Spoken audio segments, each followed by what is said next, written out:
మనం ఇప్పుడు వచ్చేసి సిఎన్సి 4th యాక్సిస్ మిల్లింగ్లో థర్డ్ వీడియో చూస్తున్నాం. సో ఇది వచ్చేసి ఏంటంటే కటింగ్ టూల్స్. సో దీంట్లో ఎలాంటి కటింగ్ టూల్స్ అనేది యూజ్ అవుతాయి అనడానికి చూస్తున్నాం ఇది. సో 4th యాక్సిస్లో వచ్చేసి జనరల్గా మనకి నార్మల్ 3 యాక్సిస్లో కటింగ్ టూల్స్ ఎలా అయితే ఉంటాయో సిమిలర్గా అలాగే ఉంటాయి. బట్ ఒక 2 to 3 కటింగ్ టూల్స్ అనేది ఎక్స్ట్రా యాడ్ అవుతాయి అనమాట. సో దీంట్లో ఉన్న setup tool holder nomenclature same ఉంటుంది, యూజ్ చేసే కటింగ్ టూల్స్ కూడా సేమ్ ఉంటాయి, బట్ ఎక్స్ట్రా అనేది యాడ్ అవుతుంది అనమాట. సో దీంట్లో బాగా ఎక్కువ యూజ్ చేసేది ఏంటంటే ball nose and bull nose అనేది బాగా ఎక్కువ యూజ్ చేస్తాం. ఎందుకంటే ఇది 4th యాక్సిస్ కాబట్టి ఎక్కువ రేడియస్ అది ఉండే ఛాన్సెస్ అనేది ఉంటుంది.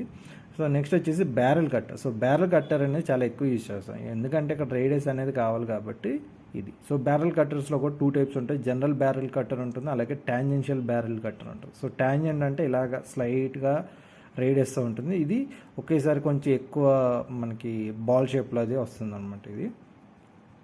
నెక్స్ట్ వచ్చేసి lollipop cutters. So lollipop cutters ఈ రెండు కూడా 5th యాక్సిస్లో కూడా మీకు కనిపిస్తూ ఉంటుంది. సో ఇది వచ్చేసి దీంట్లో స్టాండర్డ్ షాంక్తో ఉన్నది ఇలా ఉంటుంది లాలీపాప్ కట్టర్స్లో, అండ్ ఇది వచ్చేసి రెడ్యూస్డ్ షాంక్, అండ్ ఇది వచ్చేసి హై హెలిక్స్ ఉంటుంది, అలాగే డీబరింగ్ ఉంటుంది.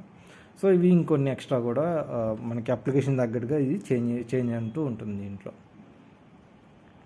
అండ్ అసలు ఈ బ్యారెల్ కట్టర్ ఎందుకు యూజ్ చేస్తామంటే, ఇప్పుడు జనరల్గా బాల్ నోస్ కట్టర్తో చేసాం అనుకోండి, ఇలా కొంచెం ఉండి మధ్యలో పిచ్ అది ఇలా కొంచెం రావడం జరుగుతుంది. సో దీనివల్ల ఏంటంటే కటింగ్ టూల్ అనేది డైరెక్ట్ సర్ఫేస్కి టచ్ అవ్వకుంటూ మనకి కూడా మెటీరియల్ అనేది రిమూవ్ చేయడానికి బాగా యూజ్ అవుతుంది. అందుకని బ్యారెల్ కట్టర్ అనేది యూజ్ చేస్తాం. సో ఇవి మెయిన్గా యూజ్ చేస్తాం అనమాట. సో 4th and 5th యాక్సిస్లో మనం యూజ్ చేసే సిఎన్సి మిల్లింగ్ కట్టర్స్.